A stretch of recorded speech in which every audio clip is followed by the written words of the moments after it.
Albert Breer, Sports Illustrated, talking about how safe he believes Andrew Berry and Kevin Stefanski's job are. I think Andrew Berry and Kevin Stefanski are still relatively safe.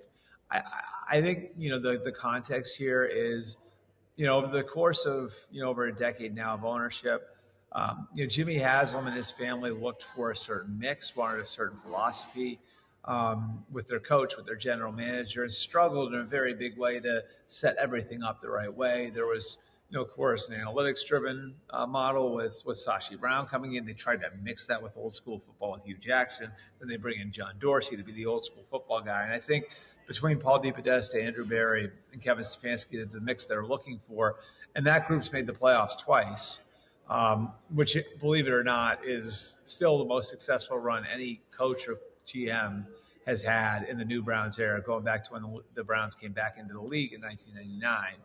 I also think that this is a rebuilding year, and they won't call it that, but that's what the Travis Hunter trade signified. They didn't have an answer at quarterback. They were trying to bridge it again with Joe Flacco and Kenny Pickett, and now they're going to the rookies. But really, like when you trade away the pick that would become Travis Hunter, it's an acknowledgement we're not a player away.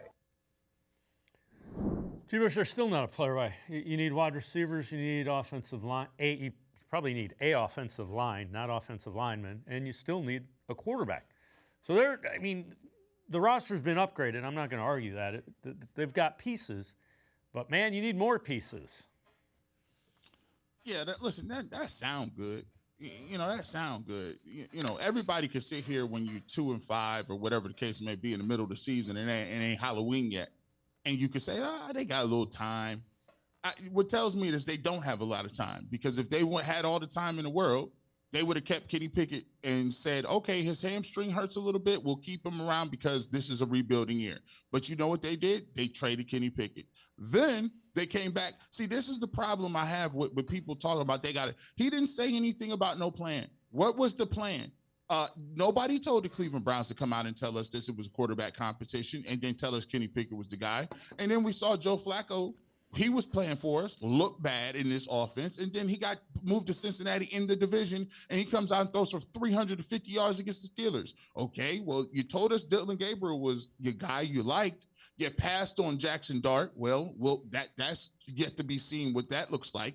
You drafted 2 quarterbacks in the same year, given the fact that one of them is Shedeur Sanders, and good and well what that's going to cause if you got 2 quarterbacks. So now you got one quarterback who's a rookie and the backup quarterback who's a rookie. And now you're talking about, we are having a hard, Tony Grossi says, we're having a hard time figuring out to get 2 quarterbacks ready and to figure out what 2 rookie got. You did this. And on top of that, you have no linemen signed next year, not one. There's no lineman signed. You thought you had a tackle in Jed Wills. He flamed out. He's out of football. You can't count on DeJuan Jones. It looks like he's done with that. And then we just talked about the fact that you can't pick a receiver to save your life.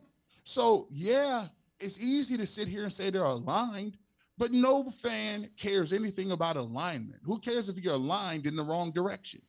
They got to play, and I want to see them coach and fight and claw and figure this thing out this year, because there's no way nobody is comfortable the way they screwed this quarterback stuff up to go back into next year's draft class and say, let's draft another quarterback, but then you got to use your picks and capital to use for a quarterback to trade up to get him, and you still don't have linemen, you still don't have receivers. How is that different from what we got right now?